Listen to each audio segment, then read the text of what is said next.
السلام علیکم ورحمۃ اللہ وبرکاتہ۔ کیا حال ہے سب کا؟ الحمدللہ۔ پچھلے لیسن کا ریکیپ کرتے ہوئے ہم آگے بڑھیں گے انشاءاللہ۔ نحمدہ ونصلی علی رسولہ الکریم، اما بعد، فاعوذ باللہ من الشیطان الرجیم، بسم اللہ الرحمن الرحیم، رب اشرح لی صدری ویسر لی امری واحلل عقدۃ من لسانی یفقہوا قولی ہے، یعنی جو عمرہ حدیبیہ کے 1 سال کے بعد کیا گیا تھا۔ اس میں آپ دیکھ رہے ہیں کہ مدینہ منورہ سے سفر شروع ہوتا ہے اور ذوالحلیفہ پہ آ کے آپ احرام باندھتے ہیں، اور پھر اس رستے پر آتے ہیں، یہ بدر ہے، اور پھر یہ جحفہ ہے جہاں بخار منتقل کیا گیا تھا، اور یہ مشلل، اور یہ قدید ہے، ٹھیک ہے، اور یہ قدید ہے، دونوں میں فرق ہے، ٹھیک ہے، ایک قاف سے ایک کاف سے ہے، اور پھر یہ اسفان ہے، یہ حدیبیہ ہے۔ مکہ اس طرف ہے، نبی صلی اللہ علیہ وسلم نے اس وقت اپنا رستہ تبدیل کر کے ادھر تشریف لے آئے تھے، اور یہاں پر پھر مکہ سے اس طرف کو عرفات ہے، اور اس سے آگے پھر طائف آتا ہے، یہ سب پہاڑی علاقہ ہے۔ ادھر یہ لملم ہے جو ہم لوگوں کا میقات ہے، تو اس سے آپ اندازہ لگائیں کہ ہم بالکل مدینہ کی ایک طرح سے اپوزٹ سائڈ پر بیٹھے ہیں۔ مدینہ کا انتظام ابو رحم غفاری کے ہاتھ دیا گیا، قربانی کے لیے اونٹ لیے گئے، ان کا ذمہ دار ناجیہ بن جندب کو بنایا گیا، گھوڑے 100 تھے اور ذمہ دار ان کے محمد بن مسلمہ تھے۔ نیکسٹ، ذوالحلیفہ پہ آپ نے احرام باندھا، وادی یأجوج میں ہتھیار رکھ دیے۔ مکہ میں داخلہ کے وقت آپ کی یہ کیفیت تھی، یہ ساری چیزیں آپ پڑھ چکے ہیں، صرف ریمائنڈر کے لیے تھوڑا سا۔ مکہ میں آپ نے یہ سب کام کیے، 3 دن ٹھہرے، عمرہ کیا، سعی کی، قربانی کے جانور قربان کیے، ذبح کیے، سر منڈوایا، اور پھر یأجوج میں جو لوگ ٹھہرے تھے یہاں پر، وہ آ کے ان کی عمرے کی باری تھی، حضرت میمونہ بنت حارث سے شادی کی، اور اس کے بعد آپ واپس چلے گئے مدینہ کی طرف۔ نیکسٹ، یہ کل بھی بات ہو رہی تھی نا کہ سمندر قریب ہی تھا، تو یہ طائف ہے نا، یہاں پر، یہاں سے جو پلٹے تو پھر واپس، یعنی پیچھے آتے آتے جو ابو سفیان نے کہا تھا کہ یہ لوگ اب جا کے سمندر پہ ہی ٹھہریں گے، یعنی اتنا دور تک چلے جائیں گے۔ نیکسٹ، یہ مارکہ موتا کی ہے تصویر کچھ، اس میں آپ دیکھیے کہ جمادی الاولیٰ 8 ہجری میں ہوئی۔ وجہ کیا بنی تھی؟ نبی صلی اللہ علیہ وسلم کے قاصد کا قتل تھا، اور اس میں جو کچھ آپ نے احکامات دیے تھے ساتھ کہ یہ کام کرنے ہیں اور یہ نہیں کرنا، اور 3000 کا لشکر تھا، زید بن حارثہ کو امیر بنایا گیا، اور ساتھ ہدایات دے دی گئی کہ اگر ایک شہید ہو جائے تو دوسرا، دوسرے کے بعد تیسرا۔ جعفر بن ابی طالب اور عبداللہ بن رواحہ، اور جعفر بن طالب صرف 1 سال ہی تقریباً یا اس سے کم نبی صلی اللہ علیہ وسلم کے ساتھ رہے ہیں، حبشہ سے واپس آ کر چلے جاتے ہیں مارکہ موتا میں، اور وہاں شہید ہو جاتے ہیں۔ 1 اور 66 کا تناسب ہے، ایک مسلمان کے مقابلے میں 66 لوگ تھے جن کا مقابلہ کیا گیا۔ پھر اس کے بعد خالد بن ولید کو لشکر کی کمان دی گئی، اور انہوں نے لشکر کی ترتیب اور حکمت عملی سے جو کام لیا، نتیجہ کیا ہوا کہ دشمن پر رعب چھا گیا، اور 7 دن تک جنگ رہی، 12 لوگ صرف شہید ہوئے اور اس طرح واپس آئے۔ نیکسٹ، غزوہ فتح مکہ، رمضان 8 ہجری، اس کو سب سے عظیم فتح قرار دیا گیا۔ مقصد کیا تھا؟ کعبہ کو شرک سے پاک کرنا، اسلام کو بول بالا کرنا۔ اسباب کیا تھے؟ بنو بکر جو قریش کے حلیف تھے، انہوں نے حملہ کر دیا بنو خزاعہ پر، 20 سے زائد آدمی قتل کر دیے، قریش نے ان کی اپنے حلیفوں کی مدد کی، بنو خزاعہ نے نبی صلی اللہ علیہ وسلم کو اطلاع دی، قریش پچھتائے، ابو سفیان مدینہ آئے معاہدے کی تجدید کے لیے، لیکن نبی صلی اللہ علیہ وسلم نے، ابو بکر، عمر، کسی نے کوئی جواب نہیں دیا، واپس چلا گیا۔ پھر غزوے کی آپ نے تیاری کی، لیکن کسی کو خبر نہ ہونے دی، مگر اتنے میں حاطب بن ابی بلتہ جو تھے، انہوں نے یوں کہہ لے کہ ناسمجھی میں خط ایک عورت کو دے کے بھیجنا چاہا، لیکن آپ کو بعد میں معاف کر دیا گیا۔ اور 10,000 صحابہ تھے اس لشکر میں۔ راستے میں آپ کی اپنے چچا عباس سے ملاقات ہوئی، اسلام قبول کر چکے تھے، یہ آخری خاندان تھا جس نے ہجرت کی تھی، کیونکہ اس کے بعد جب مکہ فتح ہو گیا تو پھر ہجرت ختم ہو گئی۔ ابوا میں جن سے ملاقات ہوئی وہ آپ کے 2 کزن تھے، اور آپ نے ان سے منہ پھیرا، لیکن ام سلمہ نے صلہ رحمی کا مشورہ دیا، آپ صلی اللہ علیہ وسلم نے ان کو معاف کر دیا۔ پھر قدید میں آپ صلی اللہ علیہ وسلم نے روزہ کھولنے کا حکم دے دیا، کیونکہ لوگ روزے سے چلے تھے، رمضان کا مہینہ تھا۔ مر الزہران میں آگ کے 10,000 الاؤ روشن کیے گئے. اسلامی فوجوں کا ایک طرح سے مظاہرہ تھا. ابو سفیان خوفزدہ ہو گیا. عمر نے قتل کی اجازت طلب کی لیکن عباس رضی اللہ تعالیٰ عنہ نے ابو سفیان کو پناہ دی. اور پھر وادی تنگ نائر یا تنگ نائر کہنا چاہیے، وہاں سے ابو سفیان کو اسلامی فوج دکھانے کے لیے روکا گیا تاکہ وہ سارے لشکر وہاں سے گزرے اور ایک روب قائم ہو. نیکسٹ، مکہ میں داخلہ. اس میں نے آپ کو بتایا تھا نا کہ خالد بن ولید کو پورا یہ سرکل مکمل کر کے یہاں آنے کے لیے کہا گیا. ٹھیک، نبی صلی اللہ علیہ وسلم جو تھے وہ براہ راست یہاں تشریف لائے تھے. یہ مکہ ہے اور مکہ میں یہ کعبہ ہے اور اس طرف کو نبی صلی اللہ علیہ وسلم کا گھر ہے، یہ اجیاد کا علاقہ ہے، اور اس طرف کو یہ حضرت خدیجہ کا گھر ہے. یہ مروہ ہے، یہ صفا ہے. ٹھیک ہے، تو اس طرف سے جاتے ہیں. پہلے یہاں بازار ہوتا تھا، اب یہ گرا دیا گیا نئی ایکسٹینشن میں. یہاں سے راستہ عرفات کی طرف جاتا ہے. یہ حجون کا علاقہ جہاں سے نبی صلی اللہ علیہ وسلم داخل ہوئے تھے. یہاں پر آپ رکے تھے اور یہاں سے داخل ہوئے تھے. پھر اس کے بعد یہ ابو عبیدہ بن جراح اس طرف سے آئے تھے اور زبیر بن عوام اس طرف سے اور قیس بن سعد بن عبادہ اس طرف سے. تو اس طرح ایک طرح سے مکہ کو سراؤنڈ کر لیا گیا اور مکہ فتح ہو گیا. نبی صلی اللہ علیہ وسلم مکہ میں جب داخل ہو رہے تھے تو سورۃ الفتح کی تلاوت کر رہے تھے. مہاجرین و انصار کے جلوہ میں آپ نے حجر اسود کو چوما، طواف کیا. آپ احرام میں نہ تھے. نیکسٹ، مسجد حرام میں آپ نے کیا کیا؟ کعبے کی تطہیر کی، اس میں نماز پڑھی. عثمان بن طلحہ سے کنجی لی، پھر اس کو واپس بھی کر دی. اندر رکھے ہوئے بتوں کو توڑا، تصویروں کو اتارا. آپ معافی کا اعلان کیا گیا. پھر اس کے بعد جن صرف 4-5 لوگوں کی گردن مارنے کا اعلان کیا گیا تھا، یہ لوگ بھی مجرم تھے لیکن انہوں نے توبہ کر لی اور اس وقت چھپ گئے اور پھر آ کر انہوں نے اسلام قبول کر لیا تھوڑے تھوڑے عرصے کے بعد. یہ لوگ بھی چھپے تھے لیکن آپ نے ان کے قتل کا حکم نہیں دیا تھا.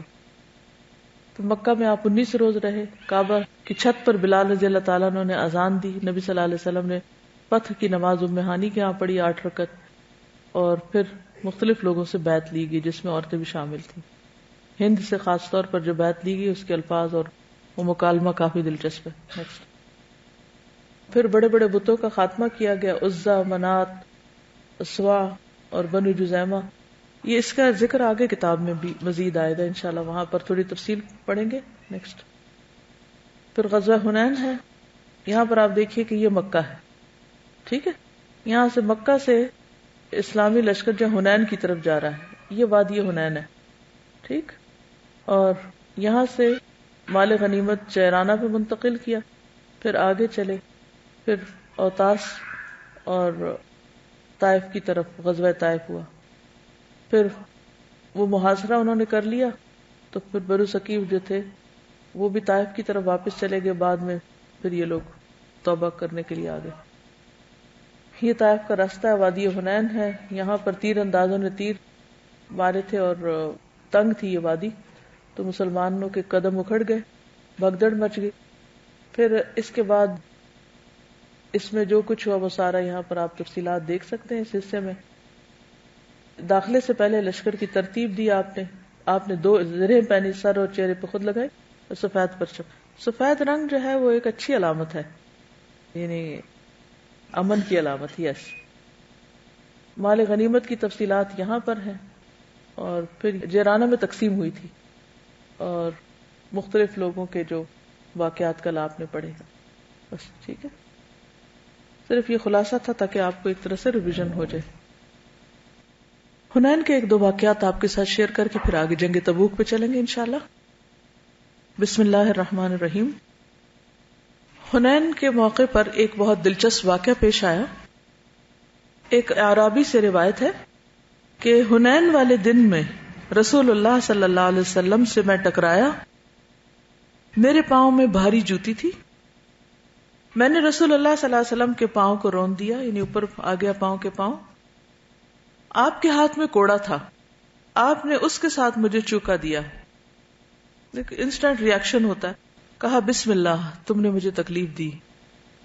یہ تکلیف کے موقع پر بھی بسم اللہ پڑھنا ایک بہت اہم فیچر ہے. میں غور کر رہی تھی اپنے آپ پہ کہ جب مجھے تکلیف ہوتی تو کیا میرے منہ سے یہ لفظ نکلتے ہیں. حالانکہ اس وقت یہ پڑھنا جو ہے وہ اس تکلیف کو دور کرنے کا ذریعہ بنتا ہے. تو بہرحال آپ نے بسم اللہ پڑھا. آپ کو یاد ہوگا بڑی بڑھیاں اب بھی جب کوئی بچہ گرتا ہے تو کیا کہتی ہیں, ہے نا, بسم اللہ. کوئی ٹھوکر کھائے تو کیا کہتے ہیں, بسم اللہ. لیکن ہم سے وہ کلچر ختم ہوتا جا رہا ہے. بہرحال آپ نے اس کے ساتھ مجھے چوکا دیا اور کہا بسم اللہ, تم نے مجھے تکلیف دی. اس نے کہا میں نے رات اپنے نفس کو ملامت کرتے ہوئے گزاری. کبھی ایسا ہو جاتا ہے نا کہ کوئی ان پلیزنٹ واقعہ پیش آ جاتا ہے تو پھر آپ سوتے میں بھی اسی کا خواب دیکھ رہے ہوتے ہیں, اٹھتے ہیں تو ذہن پہ چھایا ہوا ہوتا ہے, چلتے پھرتے ہر وقت وہی پریشان کرتا ہے. ہوتا ہے ایسے, ہوتا ہے نا. تو اس شخص کے ساتھ بھی یہ ہوا کہ میرے پاؤں کے نیچے آپ کا پاؤں آ گیا. یعنی خود سوچے کتنی ان کو تکلیف ہوئی ہوگی. اور میں نے ایسی رات گزاری جو اللہ ہی بہتر جانتا ہے. جب ہم نے صبح کی تو ایک آدمی کہہ رہا تھا کہ فلاں شخص کہاں ہے, یعنی میرا نام لے کے بلا رہا تھا. میں نے کہا اللہ کی قسم یہ وہی ہے جو مجھ سے کل ہوا, اسی کی مزید شامت. میں ڈرتا ہوا جا رہا تھا کہ رسول اللہ صلی اللہ علیہ وسلم نے مجھے کہا تم نے کل اپنے جوتے کے ساتھ میرے پاؤں کو روندا ہے اور مجھے تکلیف دی, اور میں نے کوڑے کے ساتھ تمہیں چوکا دیا تھا. یہ 80 گائے ہیں, اس کوڑا لگانے کے بدلے لے لو. یہ 80 گائے ہیں, اس کوڑا لگانے کے بدلے لے لو. اس سے کیا سیکھنے کو ملتا؟ انک لعلی خلق عظیم. کوئی آپ کو تکلیف دے اور وہ بھی سوچ سمجھ کے نہیں. ایسا ہوتا ہے نا اگر آپ کے اوپر کوئی چڑھ جائے تو آپ کیا کریں گے, سوچنے بیٹھیں گے اچھا اب میں کیا کروں. ایک دم آپ جو بھی ہاتھ میں ہوگا یا کچھ بھی ایک دم آپ اس کو پش کریں گے. تو آپ کے ہاتھ میں کوڑا تھا, آپ نے اسی سے پش کر دیا. لیکن آپ یہ بھول گئے کہ اس نے مجھے تکلیف دی, لیکن یہ یاد رکھا کہ مجھ سے کیا ہوا. اگر وہ پریشان تھا تو آپ کے دل میں بھی پریشانی رہی ہوگی, اسی لیے آپ نے صبح اس کو بلوا لیا اور اس کو 80 گائے دی. یہ واقعہ اسی موقع پر پیش آیا. آپ کچھ کہیں گے اس پر؟ ہاں,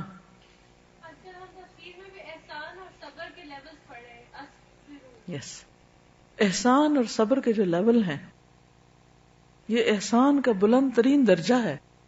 یہ آپ صلی اللہ علیہ وسلم اس کے ساتھ دراصل احسان کریں. ہم احسان کا ورڈ بھی پڑھتے ہیں اور استعمال بھی کرتے ہیں اور عام طور پہ احسان جتانے کے معنوں میں لے لیتے ہیں, لیکن یہاں پر آپ دیکھیے کہ احسان کی کیا مثال قائم کی گئی. آپ کچھ کریں.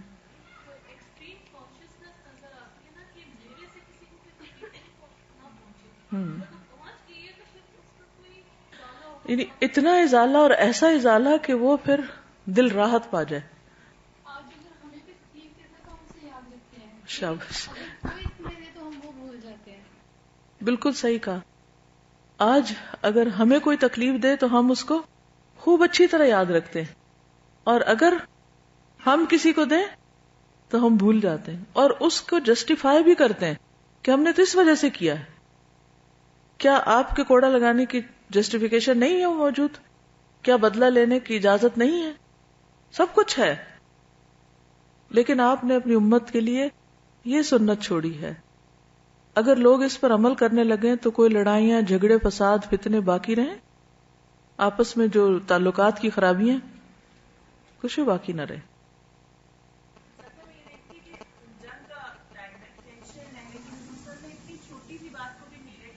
یس,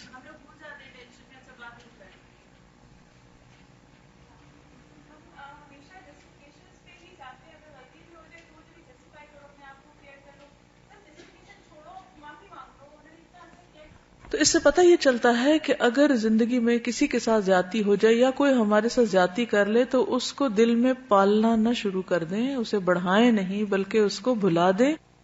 اس سے پہلے ہم نے کہا تھا معاف کر دیں. معاف کرنا ہی ایک مشکل کام ہے, اور معاف کرنے کے بعد مزید احسان کرنا وہ تو ہماری ڈکشنری میں ہے ہی نہیں, نہ ہم نے کبھی اس کی کوئی مثال دیکھی. تو اب آپ کا ہوم ورک یہ ہے کہ کوئی ایک شخص ڈھونڈیے جس نے آپ کے ساتھ یا آپ نے اس کے ساتھ زیادتی کی, اور پھر آپ اس کے ساتھ کوئی احسان کیجیے. اوکے. ایک اور واقعہ صہیب رضی اللہ عنہ سے مروی ہے کہ غزوہ حنین کے موقع پر رسول اللہ صلی اللہ علیہ وسلم کے ہونٹ ہلتے رہتے تھے. یوں لگتا تھا کچھ پڑھ رہے ہیں، پڑھتے رہتے تھے کچھ. اس سے پہلے کبھی آپ نے ایسا نہیں کیا تھا. ہم نے کہا اے اللہ کے رسول، ہم نے آپ کو وہ کرتے دیکھا ہے جو اس سے پہلے آپ نے نہیں کیا، آپ اپنے ہونٹوں کو کیوں ہلا رہے ہیں؟ آپ نے فرمایا کہ پہلی امتوں میں ایک پیغمبر تھے، انہیں اپنی امت کی تعداد پر اطمینان اور خوشی ہوئی، اور ان کے منہ سے یہ جملہ نکل گیا کہ یہ لوگ کبھی شکست نہیں کھا سکتے. اللہ تعالیٰ نے ان کی طرف وحی بھیجی اور انہیں 3 میں سے کسی ایک بات کا اختیار دیا کہ یا تو ان پر کسی دشمن کو مسلط کر دوں جو ان کا خون بہائے، یا بھوک کو مسلط کر دوں، یا موت کو. وہ کہنے لگے کہ قتل اور بھوک کی تو ہم میں طاقت نہیں، البتہ موت ہم پر مسلط کر دی جائے. نبی کریم صلی اللہ علیہ وسلم نے فرمایا صرف 3 دن میں ان کے 70,000 آدمی مر گئے. اس لیے اب میں یہ کہتا ہوں کہ اے اللہ، میں تیری ہی مدد سے ہیلا کرتا ہوں، تیری ہی مدد سے حملہ کرتا ہوں. کہ کل پڑھا تھا نا کہ آپ کے ساتھیوں میں سے بھی کسی کے منہ سے کچھ ایسے ہی الفاظ نکل گئے تھے کہ جس کا آپ ازالہ کر رہے تھے مسلسل ذکر کر کے کہ اے اللہ، میں تیری ہی مدد سے ہیلا کر رہا ہوں، تیری ہی مدد سے حملہ کر رہا ہوں. مسند احمد کی روایت ہے، حدیث نمبر 18940. اپنی ذاتی زندگی میں آپ دیکھیے کہ آپ کی ذات کو تکلیف پہنچی تو آپ کا رویہ کیا تھا، اور اب اسلام کے کاز کو نقصان پہنچنے کا اگر اندیشہ ہے اس جنگ کے موقع پر ایسی بات سے، اور ایک شخص نے تو بول کے کہا نا، تو شاید کچھ اور لوگوں کے دل میں خیال ہی آ گیا ہو. کیونکہ ہم عام طور پر جب ایسی چیزیں دیکھتے ہیں تو ہمارے اندر ایک عجب سا آ ہی جاتا ہے. اذ اعجبتکم کثرتکم، اس سے کیا سبق ملتا ہے ہمیں؟ خود پسندی بہت ڈینجرس ہے.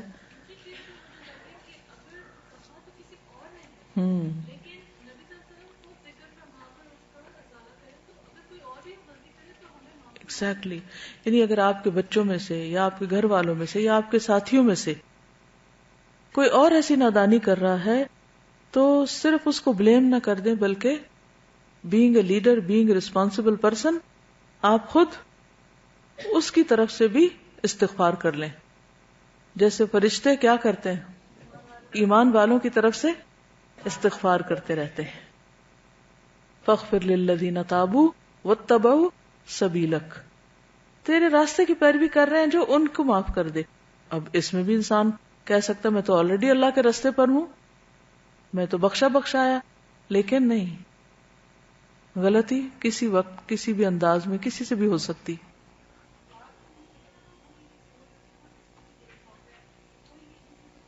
بالکل. وہ تو کیا لیڈر ہوگا جو صرف اپنی ذات کے لیے سوچے؟ اس کو تو پھر کوئی حق ہی نہیں لیڈر بننے کا. اسے ان سب کی خیر خواہی کرنی اور سب کا سوچنا ہے جو اس کے فالوورز ہیں اور جو اس کے ساتھی ہیں.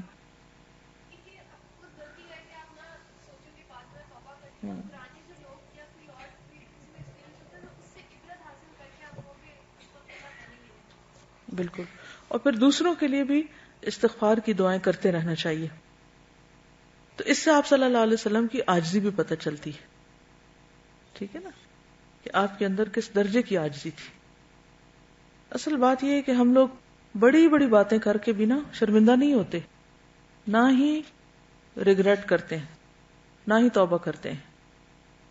حضرت ام سلیم جو ہیں وہ بھی اس جنگ میں شریک تھی. انس کہتے ہیں کہ ام سلیم رضی اللہ عنہا نے غزوہ حنین کے دن ان کے پاس جو خنجر تھا وہ لیا. ابو طلحہ نے دیکھا تو کہا یا رسول اللہ، یہ ام سلیم ہیں، ان کے پاس ایک خنجر ہے. یہ ان کی اہلیہ تھی نا. تو رسول اللہ صلی اللہ علیہ وسلم نے ام سلیم سے فرمایا یہ خنجر کیسا ہے؟ ام سلیم نے عرض کیا میں نے اس کو اس لیے لیا ہے کہ اگر مشرکوں میں سے کوئی میرے پاس آئے گا تو میں اس کا پیٹ پھاڑ ڈالوں گی. یہ سن کر رسول اللہ صلی اللہ علیہ وسلم ہنس پڑے. ام سلیم نے عرض کیا یا رسول اللہ، جو لوگ آپ کو چھوڑ کر بھاگ گئے تھے ان کو قتل کروا دیجئے. تو رسول اللہ صلی اللہ علیہ وسلم نے فرمایا اے ام سلیم، بے شک اللہ نے ہمیں کفایت کیا ہے اور بہت خوب کیا ہے. انہوں نے اپنے جذبات کا اظہار کیا، لیکن حضور صلی اللہ علیہ وسلم کا جواب سنیے کہ ان کے غم کیوں کریں، ان کی فکر میں کیوں پڑے، اللہ ہم کو کافی ہے، اللہ نے ہمیں کفایت کیا. ہمارا کام چل رہا ہے. اچھا ہمیں کوئی نعمت حاصل بھی ہو جائے, ہماری سب باتیں ٹھیک بھی ہوں, تو بھی ہم جو ملا ہے اس پر شکر کرنے کے بجائے یہ سوچتے رہیں گے کہ کون ہم کو دھوکہ دے گیا, کون ہمیں چھوڑ گیا, کون ہمارے ساتھ زیادتی کر گیا. اچھا بھلے خوشی کے موقع پر بھی ہم منفی باتیں زیادہ کریں گے. اور کوئی اس بارے میں کچھ کہنا چاہے گا؟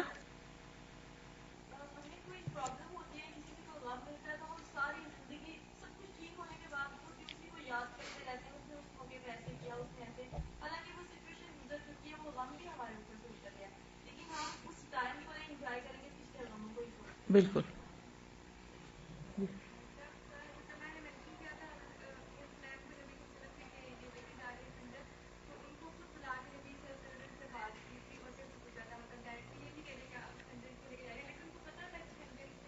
ظاہر ہے کہ جنگ میں خنجر کیوں لے کے جاتے ہیں, لیکن یہ ہے کہ آپ صلی اللہ علیہ وسلم نے ان سے بات کی. اس طرح باہم ایک دوسرے سے کنورسیشن جو ہوتی ہے, اس میں جو ہمارے دل میں بات ہوتی ہے, جب ہم اس کو منہ سے ادا کرتے ہیں تو وہ پھر ہمارا ایک عہد بن جاتا ہے. صفوان بن امیہ جو پہلے مسلمان نہیں تھے, اب مسلمان ہوتے ہیں, تو کہتے ہیں کہ رسول اللہ صلی اللہ علیہ وسلم نے حنین کے دن مجھے مال دیا. اس وقت آپ میرے نزدیک ساری مخلوق سے برے تھے, پھر آپ مجھے کچھ نہ کچھ دیتے رہے, یہاں تک کہ آپ اب میرے نزدیک سب لوگوں سے زیادہ محبوب ترین ہو گئے. اس سے کیا پتا آپ انہی کو کیوں مال دے رہے تھے؟ ایک دفعہ سونٹ دیے, پھر دیے, پھر دیے. نہیں, انسان یہ جنرل بات نہیں میں کر رہی, ان کو ہی کیوں؟ اگر انسان کے اندر ہے تو ساری فوج کے اندر تھی تو سب کو ہی ملتی. یہ انسان کی نہیں بات ہو رہی, اسپیسیفکلی ان کی بات ہو رہی ہے. مزاج شناس تھے, یہ ہے اصل بات. تالیف قلب کر رہے تھے کہ جو جو ان میں سے سردار تھے, ظاہر ہے کہ ہر شخص کا ایک خاص بیک گراؤنڈ ہوتا ہے نا. ایک عام شخص ہوتا ہے, اس کے پاس پہلے ہی کچھ نہیں, وہ صبر شکر کر رہا ہے. لیکن ایک شخص اپنی قوم کا سردار ہے, اس کے پاس بہت کچھ ہے, تو وہ اگر آپ کی طرف آئے گا تو اس کی ڈیمانڈز کچھ اور ہوں گی. تو یہ مزاج شناسی جو ہے یہ بہت ضروری ہے, بہت اہم ہے. لیکن آپ نے انصار کو کچھ بھی نہیں دیا تھا. اچھا ہم الٹ کرتے ہیں, جو اپنے ہوتے ہیں ان کو خوب دیتے اور دوسروں کو کچھ نہیں دیتے. آپ کے دینے کی بنیاد کیا ہے؟ کس بنا پہ دے رہے ہیں؟ جہاں جہاں جس طرح بھی دین کو فائدہ پہنچے. پھر ایک اور ہیں ابو محذورہ, نام سنا ہوگا. وہ کہتے ہیں کہ ایک مرتبہ میں چند نوجوانوں کے ساتھ نکلا, ہم لوگ حنین کے راستے میں تھے کہ نبی صلی اللہ علیہ وسلم واپس آتے نظر آئے. راستے میں نبی صلی اللہ علیہ وسلم سے آمنا سامنا ہو گیا. نماز کا وقت ہوا تو مؤذن نے اذان دی, تو ہم لوگ بھی کھڑے ہو کر ان کی نقل اتار کر ان کا مذاق اڑانے لگے. نبی صلی اللہ علیہ وسلم نے فرمایا, ان نوجوانوں کو پکڑ کر میرے پاس لاؤ. اور ہم سے فرمایا کہ تم میں سے کون اونچی آواز نکال رہا تھا؟ سب نے میری طرف اشارہ کر دیا, اور وہ اس میں سچے بھی تھے, صحیح کہہ رہے تھے. آپ صلی اللہ علیہ وسلم نے ان سب کو چھوڑ دیا اور مجھے روک لیا. آپ نے فرمایا اب آزان دو. چنانچہ میں کھڑا ہوا, لیکن اس وقت میری نظروں میں نبی صلی اللہ علیہ وسلم اور ان کا دیا ہوا حکم سب سے زیادہ پسندیدہ تھا. میں کھڑا ہوا, آپ نے خود مجھے آزان کے کلمات سکھائے اور فرمایا 2 مرتبہ اللہ اکبر کہنا, 2 مرتبہ اشہد ان لا الہ الا اللہ, 2 مرتبہ اشہد ان محمد الرسول اللہ کہنا, پھر دوبارہ یہی کلمات بلند آواز سے کہنا, یعنی ترجیع جس کو کہتے ہیں. 2 مرتبہ حی علی الصلاۃ اور حی علی الفلاح کہنا, 2 مرتبہ اللہ اکبر کہنا, پھر لا الہ الا اللہ کہنا. جب میں اذان دے کر فارغ ہوا تو نبی صلی اللہ علیہ وسلم نے مجھے ایک تھیلی عطا فرمائی جس میں کچھ چاندی تھی. پھر میری پیشانی پر اپنا دست مبارک رکھ کر 2 مرتبہ چہرے پر پھیرا, پھر سامنے, پھر جگر پر, حتیٰ کہ ناف تک ہاتھ پہنچا. پھر فرمایا اللہ تمہیں برکت دے. میں نے عرض کیا یا رسول اللہ, مجھے مکہ مکرمہ میں اذان کے لیے مقرر کر دیجئے. نبی صلی اللہ علیہ وسلم نے فرمایا میں اس کا حکم دیتا ہوں.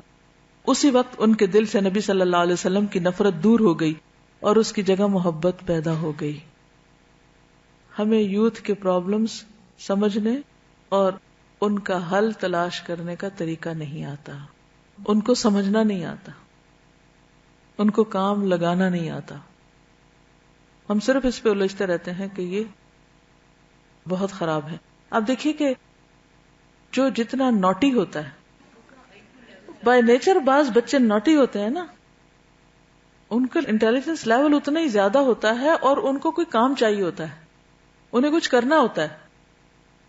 لیکن ہم میں ہے کوئی ایسا لیڈر جو اس طرح کام لگائے کسی کو کہ نوٹی لوگوں کو پکڑ کے ان کے کان کھینچنے کے بجائے ان کو پیار سے ان کے اوپر ہاتھ پھیر کے ان کو اسی کام لگا دے جو ان کو کرنا آتا ہے.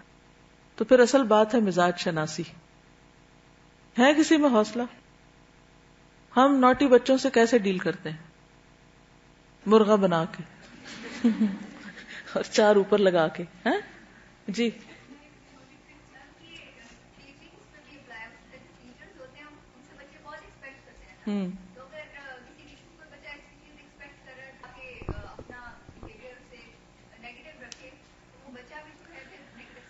بالکل. بعض اوقات استاد ایسے شاگردوں کے ساتھ ایک گرج پال لیتے ہیں نا، اور ان کو ہر جگہ سنب کرتے رہتے ہیں، حتیٰ کہ ایک ٹیلنٹ کھو جاتا ہے، حاصل کچھ بھی نہیں ہوتا.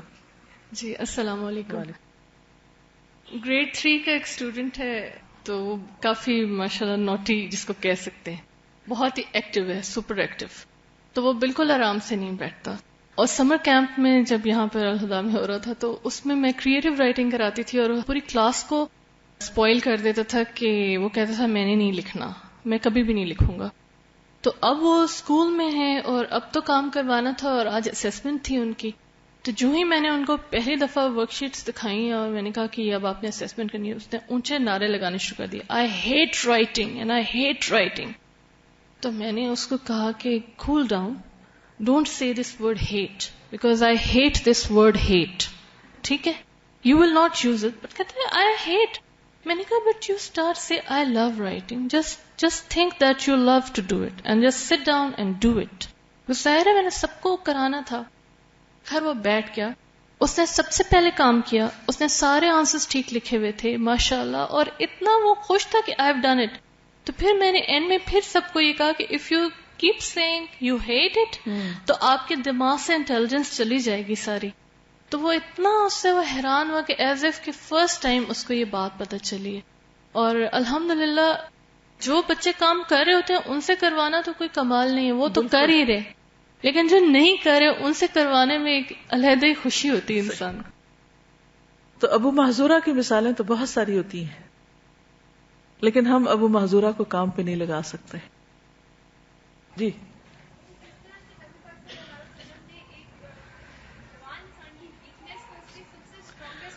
دیکھیں وہ نقلیں اتار رہے ہیں اور وہ ایک شغل لگا رہے ہیں کھڑے ہو کے، 4-5 ہیں، اور پھر وہ جیسے ہوتا ہے نا کہ گینگ سے بن جاتے ہیں بازو کا.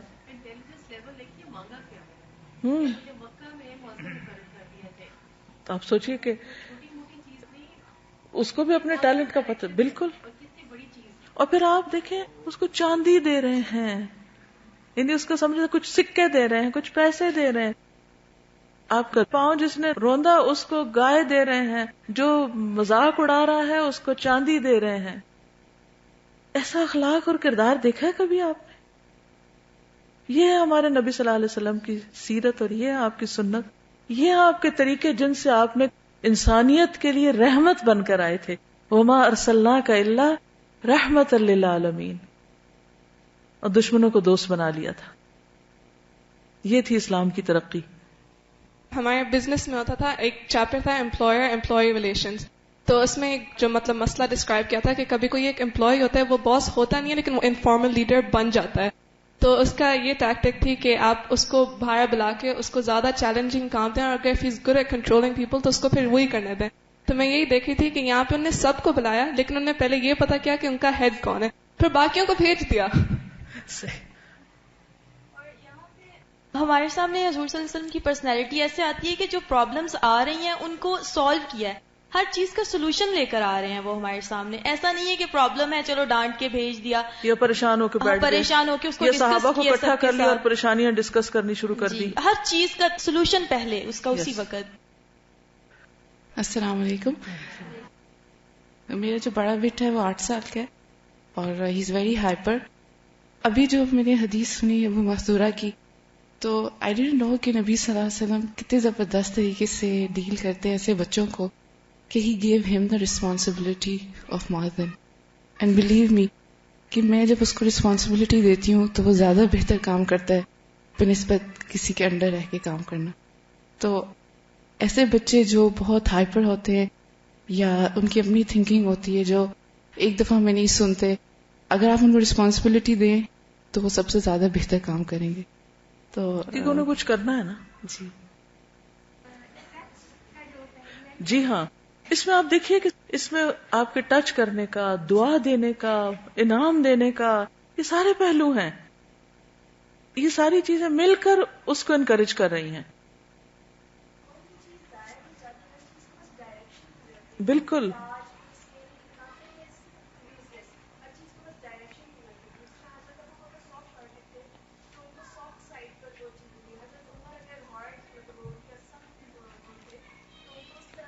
اصل پھر وہی نقطہ ہے نا، مزاج شناسی، انسانوں کو پہچانے، اور اس کے لیے انسانوں میں انٹرسٹ لینا پڑتا ہے. آپ یہ بھی تو کر سکتے تھے، وہ شرارتیں کر رہے تھے تو ان کو ایک لک دیتے اور چلے جاتے اور چھوڑ دیتے ان کو ان کے حال پر. یہ بھی ایک آپشن تھی. لیکن دوسری یہ تھی کہ آپ نے بلا کر اس مسئلے کو سالو کیا. اگر ایسے ہی چھوڑ دیتے تو وہ جھاڑیاں بڑھتی رہتی ویسے ہی. چلیے آگے چلتے ہیں. عبداللہ بن ابی ربیعہ کہتے ہیں نبی صلی اللہ علیہ وسلم نے غزوہ حنین کے موقع پر ان سے 30 یا 40 ہزار قرض لیا جانے سے پہلے. جب آپ تشریف لائے تو سارا قرض ادا کر دیا. پھر آپ نے ان سے فرمایا اللہ تمہیں گھر میں اور مال میں برکت دے. قرض کا بدلہ یہ ہے کہ پورا ادا کیا جائے اور شکریہ ادا کیا جائے. دنیا دعا بھی دے رہے ہیں اس کو. تو آپ کا یہ سفر محض سفر نہیں تھا. چلیے بسم اللہ الرحمن الرحیم. غزوہ تبوک رجب 9 ہجری. معرکہ موتا کا اثر رومی قوت کے حق میں اچھا نہ تھا. کون گیا تھا معرکہ موتا پر؟ زید بن حارثہ. کس کے خلاف تھا؟ رومیوں کے.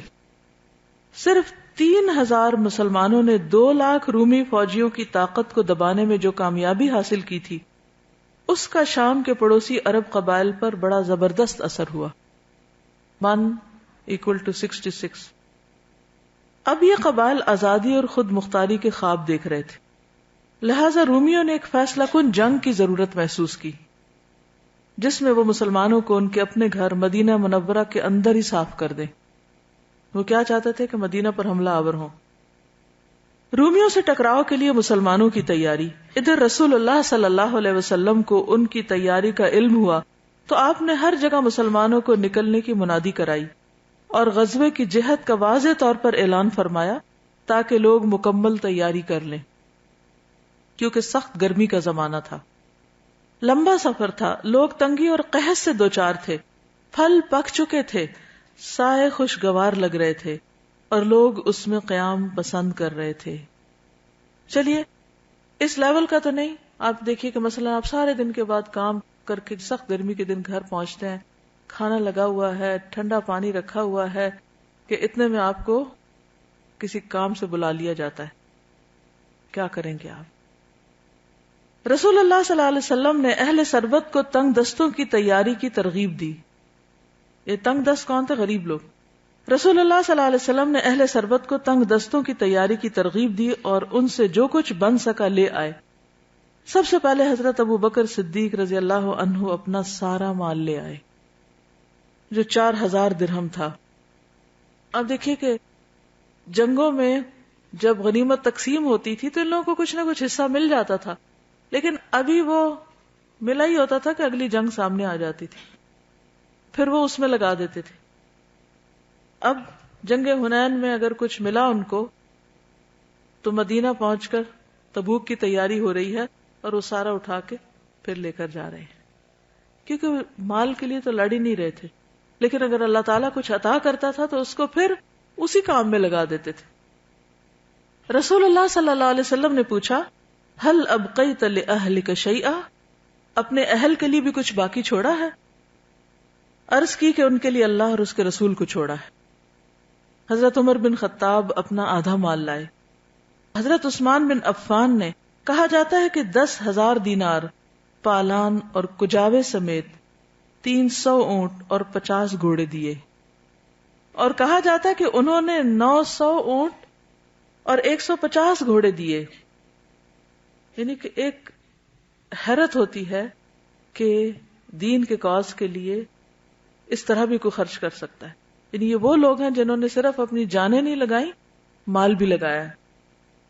نبی صلی اللہ علیہ وسلم نے ان کے بارے میں فرمایا ما ضر عثمان ما عمل بعد اليوم، آج کے بعد عثمان جو بھی کریں انہیں نقصان نہ ہوگا.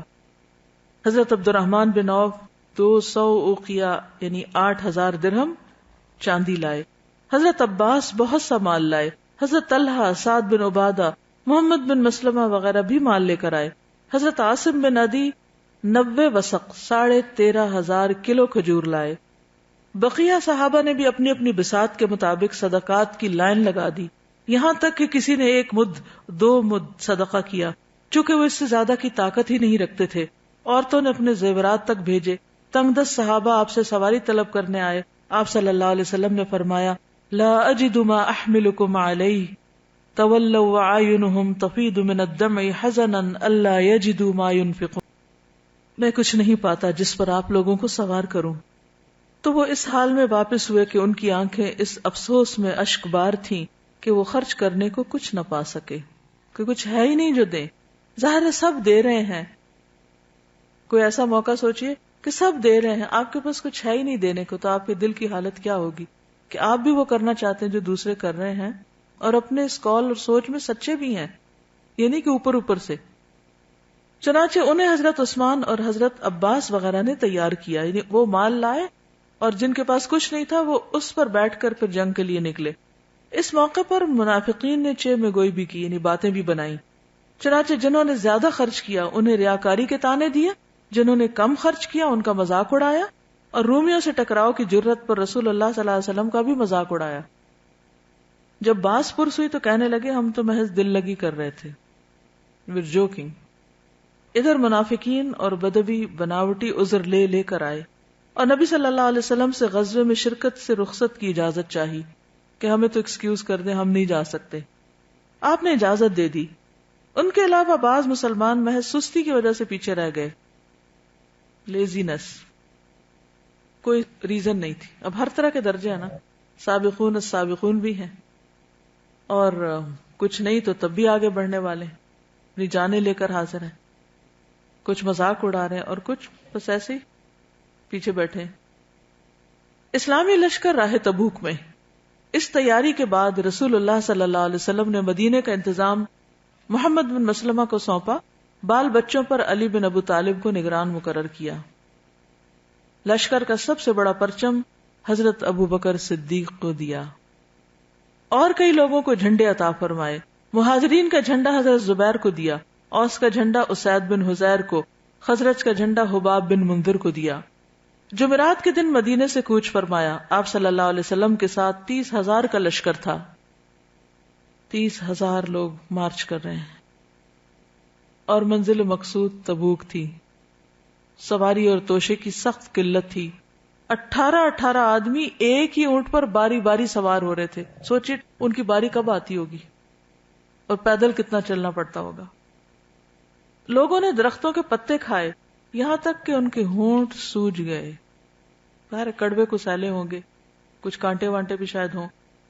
سواریوں کی قلت کے باوجود اونٹ ذبح کرنے پر مجبور ہوئے تاکہ ان کے معدے اور آنتوں کا پانی پی سکے، کہ سخت گرمی کا وقت تھا، پینے کو کچھ نہیں تھا. لشکر تبوک کے راستے پر رواں دواں تھا کہ حضرت علی بن ابو طالب آ ملے. وہ منافقین کے طعنے برداشت نہ کر سکے اور نکل آئے، لیکن رسول اللہ صلی اللہ علیہ وسلم نے انہیں واپس کر دیا اور فرمایا اما ترضى ان تكون مني بمنزلة هارون من موسى الا انه لا نبي بعدي، کیا تم اس بات سے راضی نہیں کہ مجھ سے تمہیں وہی نسبت ہو جو حضرت موسیٰ سے ہارون کو تھی علیہم السلام، البتہ میرے بعد کوئی نبی نہ ہوگا. جب وہ کوہ طور پر گئے تھے تو پیچھے ہارون علیہ السلام رکے، اور انہوں نے بھی ویسے ہی دن دیکھے جیسے حضرت علی کو دیکھنے پڑ رہے تھے.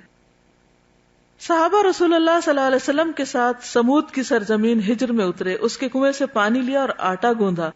آپ نے حکم دیا کہ ان کے کنویں سے لیا ہوا پانی بہا دیں، گوندا ہوا آٹا جانوروں کو کھلا دیں، حالانکہ خود بھوکے تھے، اور صرف اس کنویں سے پانی لیں جس سے صالح علیہ السلام کی اونٹنی پانی پیا کرتی تھی. اور جب آپ سمود کے اس علاقے سے گزرے تو آپ صلی اللہ علیہ وسلم نے یہ بھی فرمایا لا تدخلوا مساکن الذین ظلموا انفسهم الا ان تکونوا باکین ان یصیبکم ما اصابہم. ان ظالموں کی جائے سکونت میں گریہ کناہ داخل ہونا، یعنی روتے ہوئے داخل ہونا، کہیں تم پر بھی وہی مصیبت نہ آ پڑے جو ان پہ آئی تھی. تو آثار قدیمہ اور کھنڈرات اور تباہی کے علاقوں میں اللہ سے ڈرتے ہوئے داخل ہونا چاہیے، ان کو پکنک پوائنٹس نہیں بنانا چاہیے. پھر اپنا سر ڈھانپا اور تیزی سے چل کر وادی پار کر گئے. راستے میں رسول اللہ صلی اللہ علیہ وسلم ظہر اور عصر کی نمازیں، مغرب اور عشاء کی نمازیں اکٹھی پڑھتے رہے، کیونکہ ہر نماز کے وقت رکنے سے پھر سفر اور لمبا ہو جاتا. جمع تقدیم بھی فرماتے اور جمع تاخیر بھی. جمع تقدیم کیا ہوتی ہے؟ ظہر کے وقت میں عصر پڑھ لی جائے، اور تاخیر کیا ہوتی ہے کہ عصر کے وقت میں ظہر پڑھ لی جائے لیٹ کر کے. تبوک میں اتر چکے تو حضرت ابو خیثمہ آ ملے. یہ سچے مومن تھے، بغیر کسی عذر کے بچھڑ گئے تھے. سخت گرمی کا دن تھا. اپنے باغ میں آئے تو دیکھا کہ دونوں بیویوں نے اپنے اپنے چھپر پانی کے چھینٹے دے کر آراستہ کر رکھے ہیں، کھانا اور ٹھنڈا پانی بھی فراہم کر رکھا ہے. انہوں نے کہا رسول اللہ صلی اللہ علیہ وسلم تو سخت گرمی میں ہے اور ابو خیثمہ ٹھنڈے سائے، میٹھے پانی اور خوبصورت عورتوں میں. یہ انصاف نہیں. واللہ میں تم میں سے کسی کے چھپر میں داخل نہ ہوں گا یہاں تک کہ رسول اللہ صلی اللہ علیہ وسلم سے جا ملوں. تم دونوں میرے لیے توشہ تیار کر دو. انہوں نے ایسا ہی کیا. پھر ابو خیثمہ اپنے اونٹ پہ سوار ہوئے، تلوار اور نیزہ لیا اور چل پڑے، یہاں تک کہ رسول اللہ صلی اللہ علیہ وسلم سے اس وقت ملے جب آپ تبوک میں اتر چکے تھے. تبوک میں 20 دن. رومیوں کو تبوک میں رسول اللہ صلی اللہ علیہ وسلم کی آمد کا علم ہوا تو ان کے حوصلے ٹوٹ گئے، مقابلے کی ہمت نہ ہوئی اور وہ اندرون ملک بکھر گئے. رسول اللہ صلی اللہ علیہ وسلم نے 20 دن قیام فرما کر دشمن پر روب ڈالا اور وفود کا استقبال کیا. آپ کے پاس ایلا کا حاکم یوحنا بن رعبہ آیا، اس کے ساتھ جربا، ادرح اور مینا کے وفود بھی تھے. انہوں نے جزیہ دینے کی شرط پر صلح کی مگر مسلمان نہ ہوئے. رسول اللہ صلی اللہ علیہ وسلم نے یوحنا کو ایک تحریر دی جس میں اسے اور باشندگان ایلا کو امان دی اور ان کی کشتیوں اور قافلوں کو سمندر اور خشکی میں ضمانت دی اور آمد و رفت کی آزادی عطا فرمائی، اور یہ کہ کسی نے کوئی گڑبڑ کی تو اس کا مال اس کی جان کے آڑے نہ آ سکے گا. صلح کی، امان دی، اور کیا وارننگ دی کہ اگر گڑبڑ کی تو پھر تمہاری جانوں کی سلامتی نہیں. اسی طرح آپ نے ایک تحریر جربا اور ادرح کے باشندوں کے لیے لکھی جس میں ان کو امان دی اور یہ کہ ان پر ہر رجب میں 100 دینار واجب الادا ہوں گے، یعنی جزیہ ٹیکس. اہل مینا نے آپ سے 1/4 پھل کی ادائیگی پر صلح کی. دومت الجندل کے عقیدر کی گرفتاری.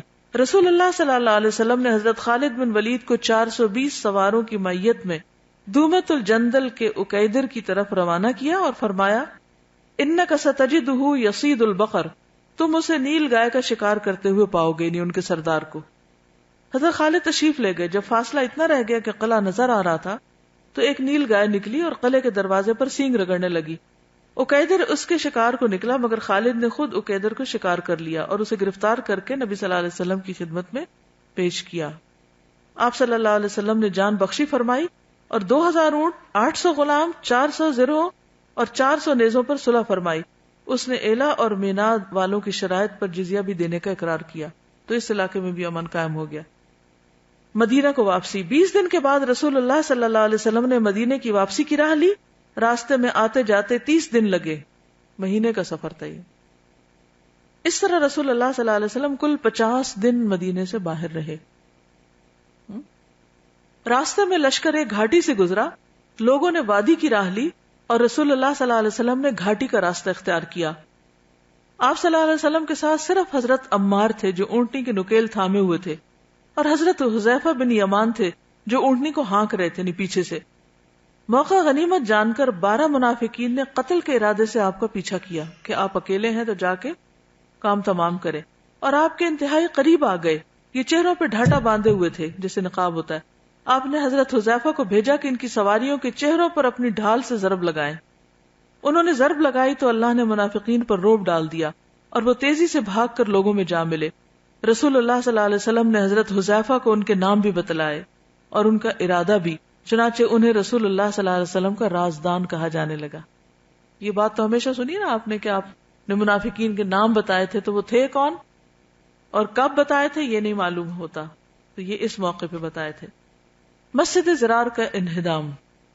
منافقین نے ضرر رسانی، کفر، مومنین میں تفریق اور اللہ اور اس کے رسول سے جنگ کرنے والوں کو گھات کی جگہ فراہم کرنے کے لیے قباء میں ایک مسجد بنائی تھی اور رسول اللہ صلی اللہ علیہ وسلم سے گزارش کی تھی کہ آپ اس مسجد میں ان کے لیے نماز پڑھ دیں. اس وقت آپ تبوک کے لیے تیار ہو رہے تھے. آپ نے فرمایا ان علی سفر ولکن اذا رجعنا انشاء اللہ، ابھی تو ہم سفر پر ہیں، البتہ واپس آئے تو انشاءاللہ یعنی پھر دیکھیں گے. لیکن جب آپ تبوک سے واپسی میں ذی اوان میں اترے اور مدینہ ایک دن یا اس سے بھی کم فاصلے پر رہ گیا تھا تو حضرت جبریل نے نازل ہو کر مسجد کی اصل حقیقت بتائی اور نماز پڑھنے سے منع کیا. چنانچہ رسول اللہ صلی اللہ علیہ وسلم نے آدمی بھیج کر اسے جلا کر مسمار کر دیا. کس کو؟ مسجد کو. کیوں؟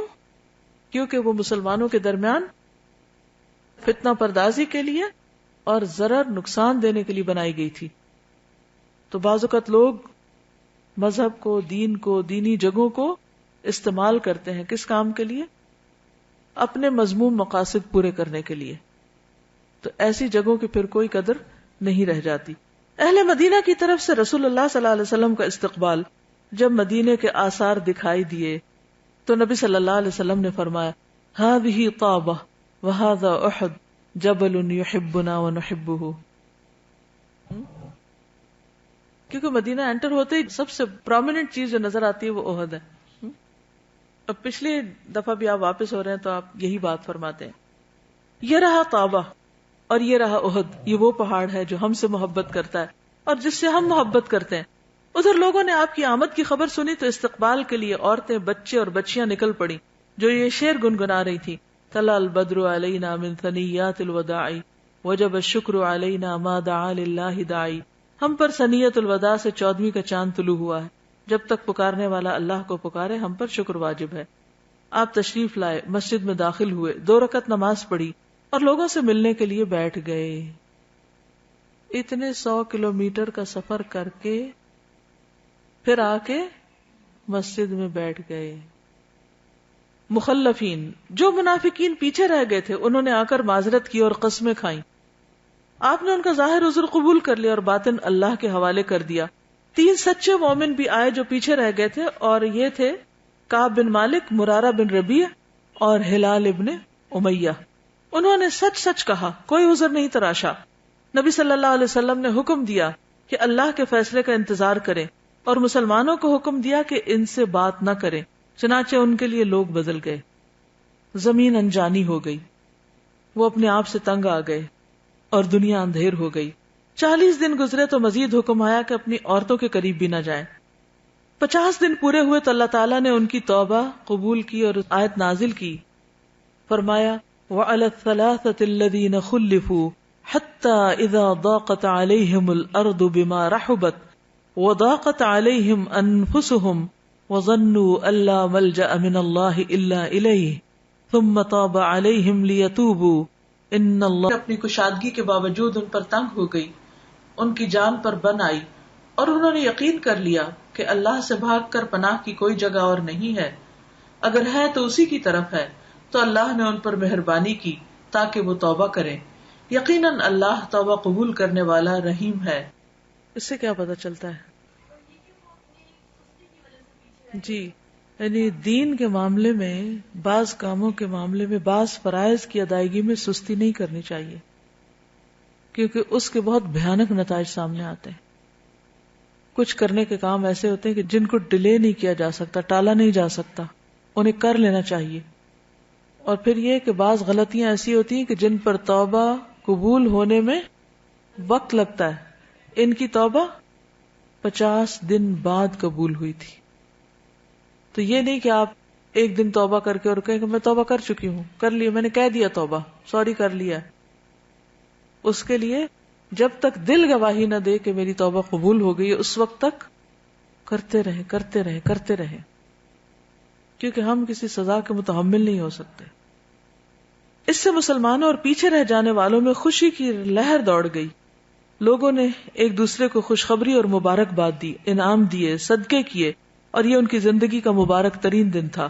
اس موقع پر بعض آیتوں نے منافقین کا بھانڈا پھوڑ دیا، ان کے جھوٹ کا راز کھول دیا اور سچے مومنین کو بشارتیں دی۔